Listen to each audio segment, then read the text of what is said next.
مريت حربيتاتو ملا صلاتي ايتوانا ملعلينا مريت حربيتاتو ملا خنبل كلنا صلاتي بخالي وغن كعا نهزب تግራይ ናብ መከራ ክእቱ ናብ ፈተና ክእቱ ኣይኸዱን ዘለው ማለት ግን ኣይኮነን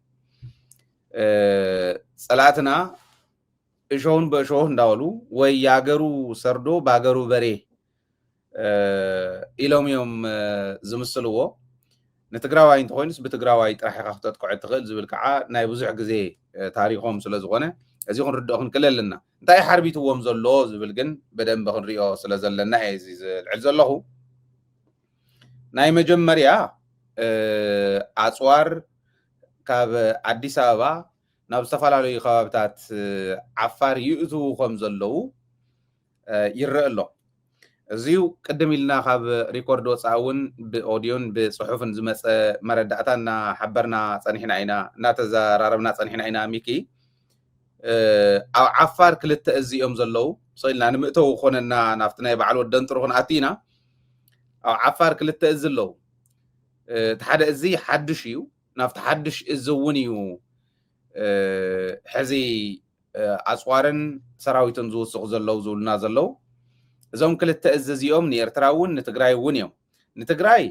ሓለውኡ ዘጸገመሎም ናይ ሽፍታ ጉጅለ እኒሄ ኣይደፊኦም ክእትውዎ ናብ ትግራይ ኣይውኡ ክቕልውዎ ፈተና ኮይኑዎም ዘሎ እዩ ንዕኡ ጀነራል ተፈራ ማሞ እውን ዝተወሰነ መግለፂ ገይሩሉ ኣሎ በዋናነት ግን ስጋኣት ኣለና ኤርትራ ናይ ጅቡትን ኢትዮጵያን መንገዲ ናይ ጅቡትን ኢትዮጵያን ዘራኽብ ናይ ባቡር ሃዲድ ከይትቆርጽ ስጋኣት ስለ ዘለና ሰራዊት ንእትለና ዝብል ናብ ጭንቀት ኣትዮም ኣለዉ እዚ ጥራሕ ኣይኮነን ጭንቀት ህዝቢ ዓፋር እውን ሰልፊ ወፂኡ ኣብ ዩቲዩብ ቻናልና ኣብ ፌስቡክ ፔጅና ኣለኩም እዩ ሰልፊ ወፂኡ ትግራይ ንሕና እንዳሃለና ፍጹም ኣይትንከአን ኢሉ ሰልፊ ወፂኡ ኣሎ ምስኡ ተተሓሒዙ ናይ ዓፋር ሰራዊት መራሒ ሓጂ ኢብራሂም ዑስማን እውን ኣብ ሓራ መሬት ኣለና ትብሉ ዘለኹም ተጋሩ ንትግራይ ኣብ ዓፋር ኮይና ወይ ካብ ዓፋር እናተልዓልና ንትግራይ ክነጥቅዒና ዝብል ሓሳብ እንተሃሊኩም እዚ ዘይሕሰብ እዩ ናይ ትግራይ ሰራዊት ወይ ናይ ትግራይ ህዝቢ መፂ ከውፃኩም እውን ኣይንፅበን ባዕልና ክነውፃኩም ኢና መዓዝ ከመይ ዝብል ግን ንዓና ግደፉልና ዝብል መልእኽቲ ሕሊፍ ኢትማሊ ላይቭ ፕሮግራምና ከም ዝረኣኻዮ ኣወል ስዒድን ሓጂ ኢብራሂምን ዝኣተውሉ ነይሩ እዚኦም ዓቕሎ ፅቢቦም ልለው ንኢትዮጵያ ክልተ ሓዘለይ ድሕሪኡ ግብፂ ናብ ጅቡቲ ሰራዊት ኣቕሪባ ኣላ ናይ ጦር ቤዝ እዩ ኣብ ጅቡቲ ክትተክል ኣደላዲላ ዘላ ተወሰነ ንዕኡ ዘመቻቸው ክኾን ይኽእል እዩ ሕዚ ናይ ኢትዮጵያ ሚድያታት ተሪኢኻየን ገሊአን ናይ ኢትዮጵያ ባሕሪ ናይ ኤርትራ ክወርር እየ ኢላ ናይ ቀይሕ ባሕሪ ወራር ብዕሊ ምእዋጃ ግብፂ ከዓ ቀይሕ ባሕሪ ይኹን ኣብቲ ከባቢ ንሱ ወደብ ክትረክብ ያ ኢትዮጵያ ማለት እስካዕ ምጽኣት ክትጽበ ኣለዋ ማለት እዩ ኢላ ግብፂ መግለፂ ዘውፃእትሉ ነይሩ እዩ ዓረብ ሊግ ዝበሃላ እዚ ደግፈን እየን ስዑድ እውን ናይ ሓባር ወታደር ናይ ቀይሕ ባሕሪ እና ገልፎ ኦፍ ኤደን ዝሕሉ ናይ ሓባር ናይ ወታደራዊ ትካል ንትከል ኢለን ኢላ ንግብፂ ንሱዳን ንኤርትራን ንኻልኦትን ከም ዝሓተተት ይንገር ኣሎ እዚ ጥራሕ ኣይኮነን ሓዘለይ ዝወር ከም ኢልካ ናብ ኦሮምያ ናይ ኦሮሞ ናጽነት ሰራዊት ኣብ ምእመናን ዝተፈጸመ ወንጀል ጭፍጨፋ ሸኔ ይፈጽሙ ወይሉ ኢትዮጵያ ሪፖርት ወፂ ስለ ዝነበረ ንሕና ኣይኮናን ባዕሎም እዮም ብገለልተኛ ክጻረየልና እንደሊና ብልና እንተኢሎም ግን ኣብ ልዕሊኦም ስጉምቲ ክንወስድ ኢና ንሕና መን ከም ዝወሰዶ ስለንፈልጥ ምባሉ ናብ ኦሮምያ እውን መዓት ሰራዊት የግዕ ዘሎ ምክንያቱ ናይ ኦሮሞ ናጽነት ሰራዊት ስጉምቲ ክወስድ እዩ ዝብል እምነት ስለ ዘለዎ ናይ ኦሮሞ ናጽነት ሰራዊት ከዓ ምስ ጋምቤላ ምስ ናይ ጋምቤላ ናጽነት ሰራዊትን ምስ ናይ ቤንሻንጉል ናጽነት ሰራዊትን ጥምረት ፈጢሩ ኣሎ ስለዚ ቤንሻንጉልን ጋምቤላን እውን ሰራዊት ክሰድድ ኣለዎ ማለት እዩ ኢትዮጵያ ኣምሓራ ኣብ 16 ግንባር ይዋግኡ ኣለዉ ኢማጂን 16 ግንባር ኣብ 16 ዓውደ ኩናት ይዋግኡ ኣለዉ ሓያል ቁፅሪ ዘለዎ ሰራዊት ኮይኑ ናይ ኣምሓራ 4 ግንባር ኣለዎም 4 ግንባር ብኮማንድ ይመርሕዎ ኣለዉ እዚ እውን ዓብይ ሓደጋ እዩ ኮይኑዎ ቅማንት ክፍለ ጦራት ተደራጅዮም ጠቅላላ ናብ ሱዳን መዳውቱ ዘሎ ናይ መተማ ሒዞም ኣለው ናብ ምዕራብ ትግራይ ተሓሲቡ ዝነበረ ኣብ ደባርቅ ዝነበረ ንታሕታይ ናብ መተማ እውን ንላዕላይ ናብ ሰሜን ምዕራብ ትግራይ እውን የውፍረሎ ስለዚ ኢትዮጵያ ሓውታ ኣጉድዋ ኣሎ ክንብል ንኽእል ኢና በዚ ማለት እዩ ነዚ መሬት ሓርቢታቶም ኣላ ንብሎ ዘለና እንታይ ሒዝካኒ ናላሽ መስታ ሓርቢታቶም ትብል ተሓይዘ የልዕለን ስለ ዘለኹ ኣብዛ ዝሓለፈት ዘለዓልናየን ባዕልካ እውን ተቕርቦ ዝነበርካ ቁፅሪ ብዙሕ ቁፅሪ ዘለዎም ሓለፍቲ ናይ ፀጥታ ናይ ድሕነትን ናይ ሰራዊትን ተኣኪቦም ዝብልካዮም ሽሞም ኢና ዘይጠቐስናዮም በዓል ጌታቸው ጉዲና ዘለውዎ ብርሃኑ ጅላ ካልኦት እውን ዘለውዎ ነገር ግን ናይ ኣምሓራ ኣዘዝቲ ሰራዊት ግን ዘይተረኸብሉ ናይ ኣምሓራ ጀነራላት ዘይተረኸብሉ ናይ ኦሮሞ ጥራሕ ተፈልዮም ዝተኣከብሉ ዓብይ ሓደጋ እዩ መፈንቅለ መንግስቲ እውን ክህሉ ይኽእል እዩ ዝብል ናብ ጥርጣረ ከም ዝኸዱ እዚ እውን የርኢ ኣብኡ ግን ኣብቱ ተኣኪቦም ዝወሰንዎ ኣፅዋር በዝሕ ምምፃእ ከም ዘድሊ ኣፅዋር እውን ተታሒዝዎም እዩ ብሶማልያ ሶማሊላንድ ሓዊኦም ብጅቡትን ተኣቲስ ኤርትራ ክትሰምዖ ትኽእል እያ ዓፋረቶት ስለ ዘለው ኣዘዝቲ ናይ ጅቡቲ ናይ ዓፋር ስለ ዘለው ነቶም ናይ ዓፋር ተነጊሮሞም ንሓጂ ኢብራሂም ተተነጊሩ ብገይሩ ንኤርትራ ከኣቱ ይኽእል ኤርትራ እውን ምስለላ ክትረኽቦ ትኽእል እያ ተባሂሉ ምስ ኤርትራ ምባእሶም ብጅቡቲ ከኣቲ ዝኽእለ ይንእቱን ኢሎም ሓዊኦም ክእትው ብሶማልያ ኣፅዋር ተታሒዝዎም እዩ ኣብ ጭንቂ ኣለዉ ነዚ መሬት ሓርቢትዎም ንብሎ ዘለና እዚዩ ናብ ቅድሚ ናብ በዓል ወደን ጥሩን ናብ ጀነራል ሸሪፎን ምኻድና ኣብዚ ሕዚ መሬት ሓርቢትዋ ዘሎ ግን ተን ዘለው ኣፅዋር ናብ ዓፋር ተቕርብ ዘላ ኢትዮጵያ ንትግራይ እውን ንኤርትራ እውን ምሕለዊ እዩ ካልእ ተኣምር የብሉን ምሕለዊ ጥራሕ ተይኮነስ መውረሪ እዩ ኣብ መወዳእታ ዕድሚኡ ዝበፅሐ ይመስል ኣብይ ኣሕመድ እሞ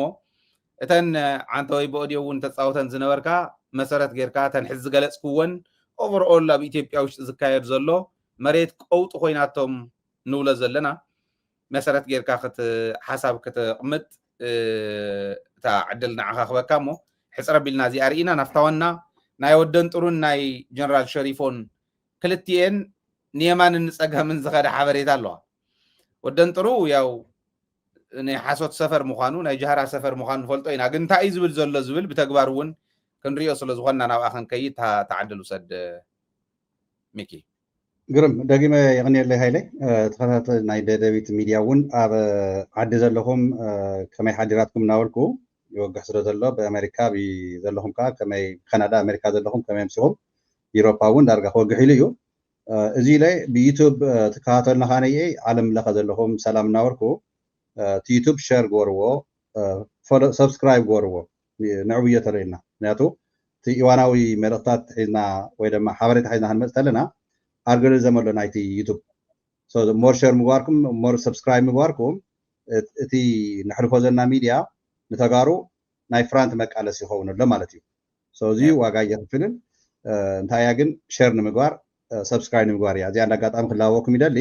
ናይ ገንዘብ ሓገዝ ገለ ይኮና ነውገዛና ጀስ ንሱ ካሊእ እዩ ሰከንድ ደረጃ እዩ ግን ናፃ ዝኾነ ብቐላል ኣብ ስልኩም ጣዕጣዕ እናበርኩም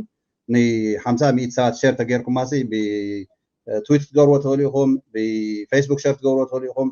ኣብ ግሩባት ዘለኹም ሸር ትገብርዎ ትኽእሉ ኢኹም እዚኣ ለማዓንቲ ሃይለ ናይ ትግራይ ናይ ሽረ በተለይ መብዛሕትኡ ግዜ ንሪኦ ፕሮሞሽን ናይቲ ገዛውቲ ህንፃታት ስራሕ ዘሎ ሓሪፍ ዝኾነ ደስ ዝብለና ንሳ ስለ ዘየተወላ ኣነ ባዕለይ ኮመርሻል ተጠቒመላ ኣለኹ እየ ሸተተይ ላይ ኣትያታ ኮመርሻል ናይ ደደቢት ሚድያ ማለት እዩ እዚ ላይ ናፍቲ ዝበልካዮ ክመፅእ ከለኹ ቅድሚ 2 መዓልቲ ኣብ ኦሮምያ እንዳጋጣሚ ናይ ኦላ ሓይሊ ናይ ኦሮሞ ግንባር ዝበልካዮ ኦላ ንብሎ ውግእ ምልዋጥ ነይሩ ምስ ብልፅግና ክብል ዝበለ ኩናት ተኻይዱስ ድሮን ደብዳብ ተኻይዱ ነይሩ እዩ ቅድሚ 2 መዓልቲ እዚ ከም እንዳጋጣሚ ከም ሓበሬታ ማለት እዩ ስካብ ሒዚ ትትኩረተ ትግራይ ስለ ዝነበረት ሓበሬታ ግን ኣብ ትግራይ ጥራይ ኣይኮነን ሞር ይከታተሎ የዳሕና እዚኣ እቲ ናይ ትብሎ ዘለካ ሓሳባት ካሊእ እውን እንታይ ዘሎ ምናልባት ብዙሕ ግዜ ስለቲ ሚድያ እውን ንዝርግሖ ዘለና እቲ ናይ ፋኖ ሓይልን እቲ ናይ ኦላ ሓይልን እውን ክልቲኡ ከይዋግዓ እውን ተስማዕሚዑ ኣሎ እዩ ኣብ ክልቲኡ ጎንፂ ከይፍጠር እቲ ናይ ጋምቤላ ዝበልካዮ እቲ ናይ ቤንሻንጉል ፀኒሑ እዩ እቲ ዕግርግረፍቲ ቦታ እውን ሰብ እናተቐተለ ከም ዝፀንሐ تناي بيشانغول هزبون بتعمي حرينهم حريقون كم زل بقى فدرال زبال منجستي حاكم زي ولا تهزبي زصنح قداي معت دك بيشانغول نتقتلوا كم صنحوس عيد كورنا لهم بزحات مبر معت أجمعات كم زل لكن أنصارتي بنسجنا 4 كيلو زلو بزحات ناي بيشانغول هزبي بتعمي تقود تعوز صنح يو እንዲያው ናው ብርክት ዝበለ ሰራዊት ቅድሚ ሒዙ ሕሊፉ እዩ እቲ ናይ ኣባይ ግድብ ንምቁፅፃር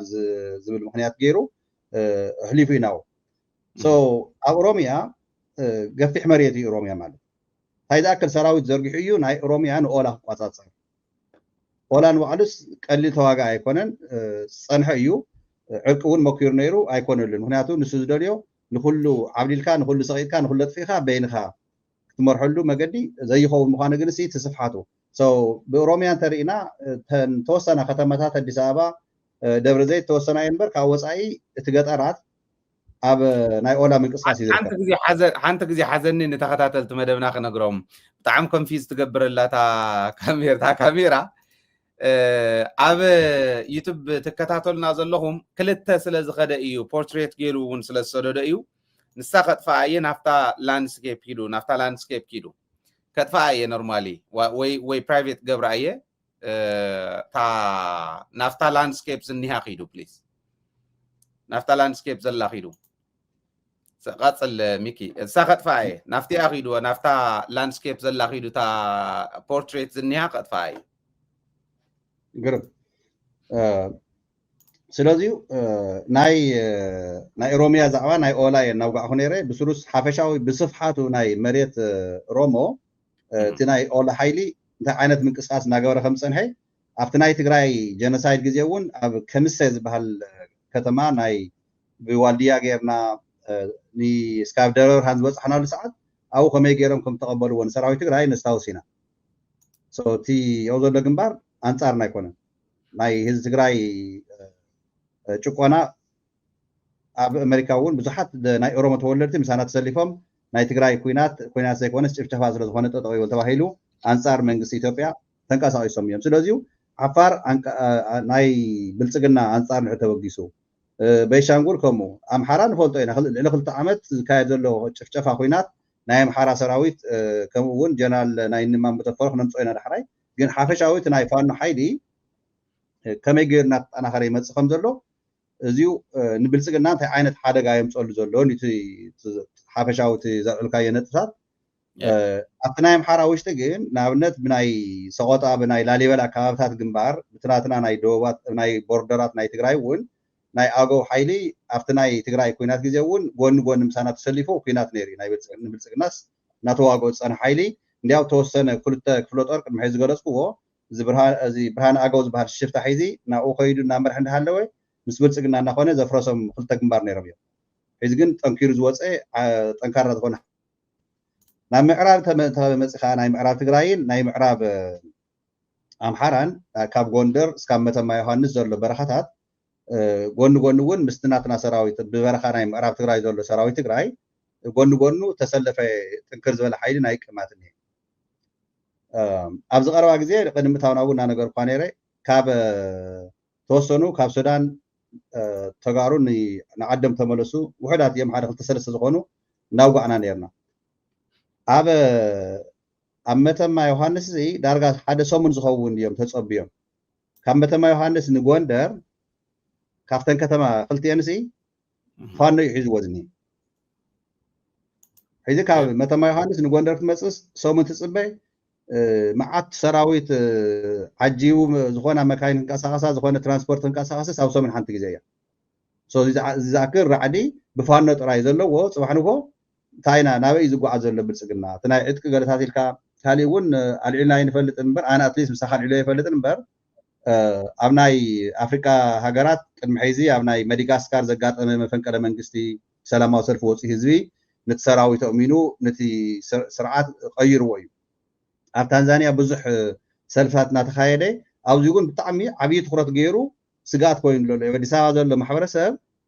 ማለት ኣዲስ ኣበባ ብሚልዮናት ዘሎ ህዝቢ ጨኒቁዎ ኢኻ ዘሎ ማለት እቲ ኢኮኖሚ ናይ ኣዲስ ኣበባ ከመይ ኢሉ እዩ ተባላሽ ዘሎ ኣብኡ ዝኒሄ ህዝቢ ሰልፊ ተወፂኡስ ከመይ ጌርካ ኮንቴንት ትገብሮ ዝበሃል ዓብዪ ስጋት እኒሄዎ እዩ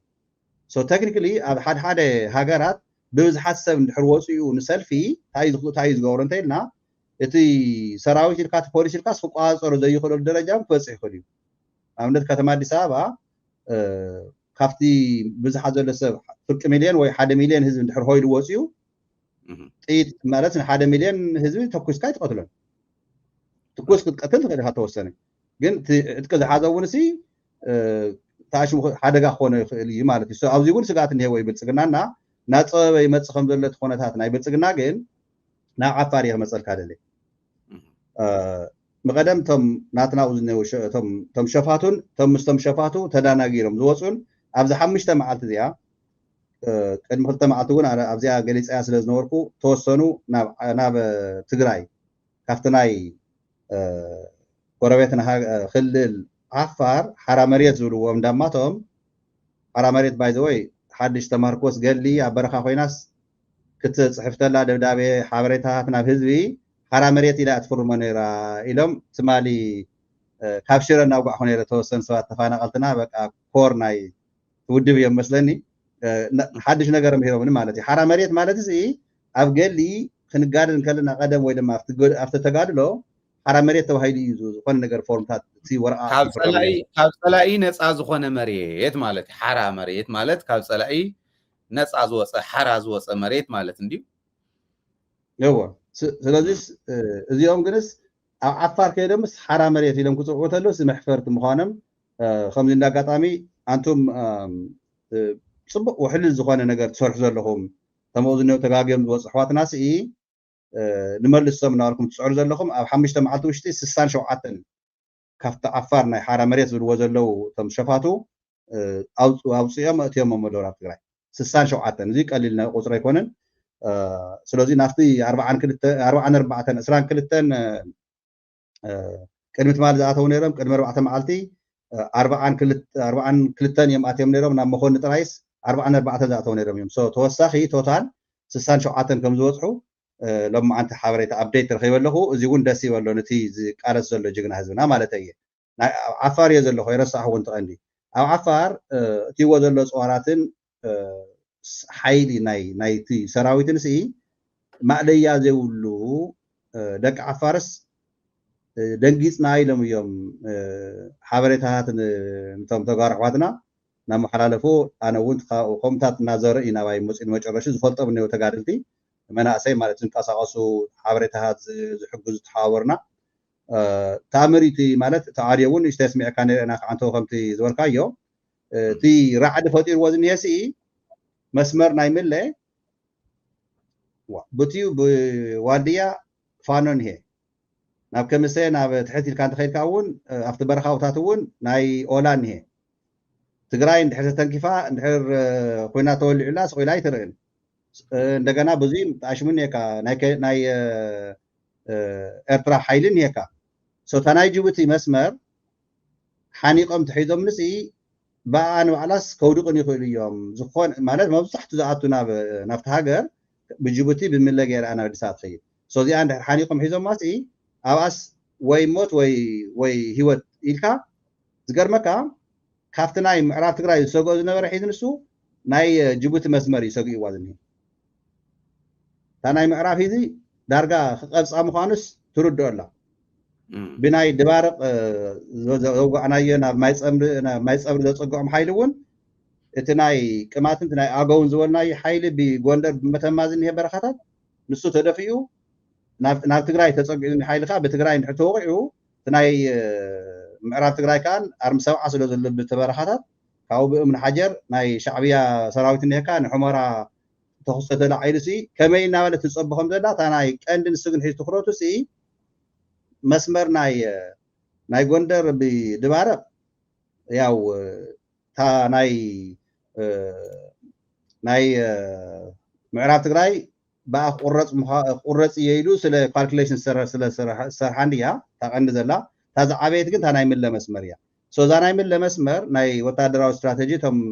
መራሕቲ ፈልጥዎ ግን እቲ ፀበባ ትጭንቀት ሰብ ኣዲስ ኣበባ እውን ኩናት ፅባሕን ተወሊዑ ናዕቢ ክፍጠር ይካል እዩ ማለት ናዕቢ ይፈጠር ዘይኮነስ ናዕቢ ክፈጥር ይኽእል ህዝቢ እንድሕር ጨኒቕዎ ይለዓል እዩ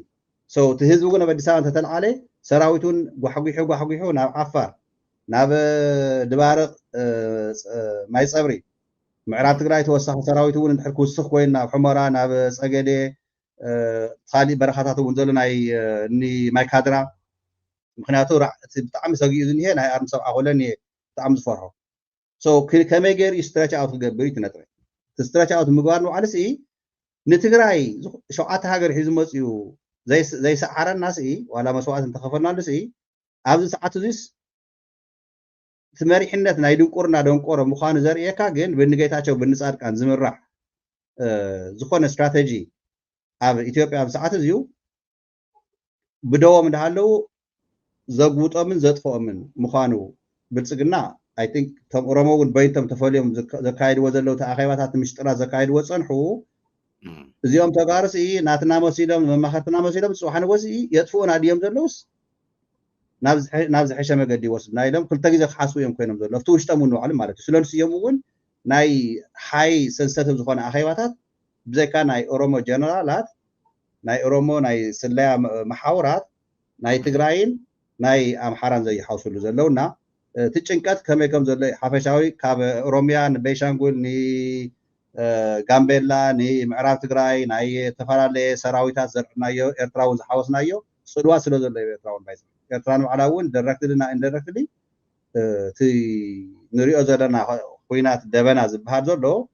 ኣብዚ ኩሉ ግንባር ግን ተዋጊኦ ይኽእልን መጨረሻ ናይ ግብፂ ዘርእልካ ያላ ግብፂ እኮ ማለት ኢሳያስ ናብ ግብፂ ከይዱ ተወሰነ ክንደይ 3-4 መዓልቲ ግብፂ ዝፀንሐለን ዘይተጋጊ 5 እኳ እዮም ዝልዎ ነበሩ ግን ክንዲ ፀኒሑ ይፀንሐ ብዘይግድስ ኣብ ምኻዱ ግብፂ ቀጥታ ምስ ኤርትራ ትሰሊፍ ኣላ ግብፂ ንራሻ መዓት ጥይት እናመረተት ትሸይጥ ሃገር እያ ኣብዚኣ ንስኻውን ገሊፅና ኢና 1.4 ቢልየን ናይ ወታደራዊ ዕጥቂ ሓገዝ ኣሜሪካ ትገብረላ በብዓመቱ ግብፂ ቀላል ሃገር ኣይኮነትን ናብ ሱዳን እውን ሰራዊት ተፀጊዓ ኣላ እያ ናይ ሱዳን መንግስቲ ንኣልብርሃኖ ትሕግዝ ኣፀጊዓ ኣላ እያ እቲ ናይ ባሕሪ ኤርትራ ግን ተደጋጋሚ ከይኮነና ብዚያ ካስራ ባዕድና ክንሕልዎ ኢና ኢትዮጵያ ብባሕሪ መፅያ ኤርትራ ከይትወረርስ ናይ ኤርትራ ባሕሪ ባዕልና ክንሕልዎ ኢና ኢላ ቃላት እያ ግብፂ ንኤርትራ እስካዕ ምፅኣት ዓለም እዩ እንዶም ኢትዮጵያ ባሕሪ ክረክብ ኢላ ትሓስብ እንተኮይና እስካዕ ምፅኣት ዓለም ክትፅበ ክትክእል ኣለዋ ዝብል ብጣዕሚ ሓደገኛ ዝኾነ መልሲ ኣሂባ ባይዞ ወይ ጃዋር እውን ጃዋር መሓመድ ክገልፆ ሰሚዐዮ ኣለኹ ልደቱ እውን ከምኡ እናገለፀ ሰሚዐዮ ኣለኹ ናይ ኢትዮጵያ ናይ ኣብይ ኣሕመድ ሕዚ ዝገብሮ ዘሎ ካይዳ ኢትዮጵያ ንዘለኣለማ ባሕሪ ንኸይትረክብ ግጥም ኣቢሉ ዝዓፁ እዩ ሕዚ ርኢኻ ናብ ዓሰብ እንተ ሓሲባ ድሕሪ ሕዚ ኤርትራውያን ንኢትዮጵያ ይትረፍዶ ናብ ጥቑ ከቕርብዋ ክራይ ክካረ እንተኢላ እውን ዘይከኣምንዋ ክእሉ እዮም ምክንያቱ ድልየታ ኣስሪጋ ትእቱ እሞ ድሕሪኡ ኣብ ውሽጢ ኣትያ ነገራት ኣዛቢዓ ነገራት ኣበላሸ ኤርትራውያን እጥፊኣ ዋንነት ናይ ባሕሪ ክህልዋ እያ ትደሊ ሕልሚ ናይ ኢትዮጵያ እዚ ምዃኑ ዝተረድእ ኤርትራዊ ኢትዮጵያ እንኳን ዶ ክትጥቀም ብስሩ እውን ናብኡ ገፃ ጌራ ከይትሸይን እውን ክገብሩ እዮም ማለት እዩ ሓደጋ እዩ ብጅቡቲ እውን ንጅቡቲ ዘይኣመነት ንሶማሊላንድ ከይዳ ከተምፅእ ከላ ሶማልያውያን ምስ ሶማሊላንድ ኮይኖም ሒዞሞ እዮም ተታሒዙ እዩ ባይዘ ወይ ብኡ ክትእቱ ተታሒዝዋ እዮ ፅዋር እዚ ኩሉ ንኽፈርሓ ነቲ ዓዲ ይገብሩ ከም ዘለው እዩ ዘርእየኒ ግን ትዝኣቱ ዘሎ ሰራዊት ናይ መወዳእታ ሕንፍሽፍሽ እንድሕር ኮይኑ መሬት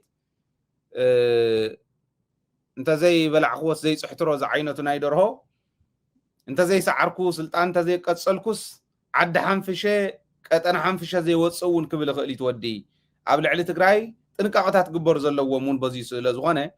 ኣብ ልዕሊ ትግራይ ንምንታይ ስጉምቲ ዘይወሰድኩ ክብል ይኽእል እዩ ዘለዎ ሓይሊ ኣቦኡ ናብኡ ክወስድ ይኽእል እዩ ኣይተፀበናዮን ነርና ከምኡ ክገብር ኢልኩም ከፍ ከይትብሉ ዝብል ንመራሕትና ክሕልፍ ስለ ዝደለኹ እዩ ምክንያቱ ዋና ፀላኢቱ ንኤርትራ ከይሓልፍ ሒዛትኒ ዘላ ትግራይ እያ ስለ ዝብል ናብ ትግራይ ድላይ ከይገብር እውን ሒዝኒ ዘሎ መሪሕነት ትግራይ ሰራዊት ትግራይ እዩ ስለ ዝብል በነን ባዕሉ ምብላዕ ጥራሕ ተይኮነስ ጭራሽ ኣብ ትግራይ ስጉምቲ ክወስድ እየ ዝብል ናይ መወዳእታ ሞቱ ብኡ ከይገብሮ ምጥንቃቅ ከድሊ እዩ ዝብል ከቅምጥ እሞ ኣብኡ እናሃለኹ ገሬ ኣባዲ ብልብነ ምስግን ኣባል ኮይኑሉ ሕዚ ናይ ደደቢት ናብቱ ዝቕፅል ክንሰግር ሕዚ እንታይ ኢና ኢልና ነርና ዋና ነጥብና ናይ ሎሚ ናይ ድሮን ጨፍጫፍ ተገይሩ እንድዩ ኣብ ልዕሊ ሰራዊት ትግራይ ንሕና ኣብታ ዕለታ በርባዕተ ቋንቋ ሰሪሕና ኢና ንምንታይ ኢና ሰሪሕናዮ ዓለም ክትፈልጦ ስለ ዘለዋ በተን ንኽእለን ካሊኡ እንተንኽእል ክንሰርሕ ሰብ እውን ደሊና ኢና ባይዞ ፍሬንች ይኽእል ዶ ስፓኒሽ ይኽእል ዶ እንዳበልና ዝሓተትናዮም ሰባት እውን ነይሮም በአምሓርኛ ብትግርኛ ብእንግሊዝኛ ብዓረብኛ ግን ሰሪሕናዮ ብኻሊእ መንገዲ ከዓ ከምቲ ንሕና ዝሰራሕናዮ ምስራሕ ጥራሕተ ኣይኮነስ ከምዚ ተገይሩሎ ውዕል ፕሪቶርያ ተጣሒሱሎ ድሕሪ ሕዚ ኩናት ተኣውጅሎ ብዝብል ዝኸድዎ እውን ነይሮም ነዚኡ ገሲፆሞ እዮም መራሕቲ እውን እቲ ጨፍጫፍ ግን ከምቲ መራሕትና ዘቃልልዎ ክነቃልሎ ይሓሰብና ምክንያቱ መስዋዕትነት እውን ስለ ዝኸፈልና ኣሎ እንታይ ኢና ከፊልና ዝብል ብመራሕትና ተነገረ የለን እዚኣ ሒዞም ጫፍ ሒዞም ዓንተወይ ትብል ነርካ ኣብ ኦሮምያ ልዕሊ 38 ሰብ ይሞይቱ ታናይ ድሮን ጨፍጫፍ ኦሮምያ ዝተኻየደ ታናይ ኦሮምያ ናይ ድሮን ጨፍጫፍ ዘብፅሓቶ ጉድኣት ከም ዘለዎ ኣርዮም ኣምፅኦም ኣብ ትግራይ 38 ሰባት ተጎዲኦም 22 ሰባት ቆሲሎም 16 ግን ሞይቶም ኢሎም ዝሕለፍዎ ኣለዉ ከምኡ ኣይኮነን ዘየለ መርዓዲ ዝኾነ ፕሮፓጋንዳ ጽቡቕ ኣይኮነን እዚኡ ባይዘ ወይ ናታቶም ሚድያታት እውን ዝሓበሻ እዩ ከምዚ ገይርዎኒ ከም ትሪኦ ዘለካ ኣብ ስክሪን ተኸታተልቲ መደብና እውን ከም ትሪእዎ በድሮን ጥቃት 16 ሰዎች ሲገደሉ ሌሎች 22 ቆስለዋል ሲሉ አንድ የህወሓት ባለስልጣን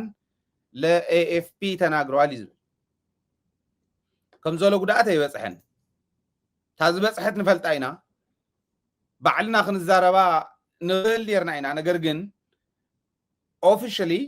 ብመራሕቲ ትግራይ ብመራሕቲ ሰራዊት ብመራሕቲ ፖለቲካ ክወፅእ ወይ ኢና ንጽበ ዘለና ሕዝቡን ጉዳት በጽሒ ከምቱ ሸሪፎ ዝበሎ ይኮነን እቲ ድሮን ጉዳት በጽሒ እዚ ከዓ ናይ ኢትዮጵያ መንግስቲ ገይርዎ ናይ ኢትዮጵያ መንግስቲ ኣብ ልዕሊ ሰራዊት ትግራይ ኣብ መሬቱ ዝነበረ ሰራዊት ትግራይ ናይ ድሮን ጨፍጫፍ ምግባሩ ኣቕሊሎም ዝገለጹ ብፍላይ ግዜያዊ ምሕዳር ክውቀስ እዩ ዘለዎ ኢለ እየ ዝኣምን ሚኪ ንምንታይ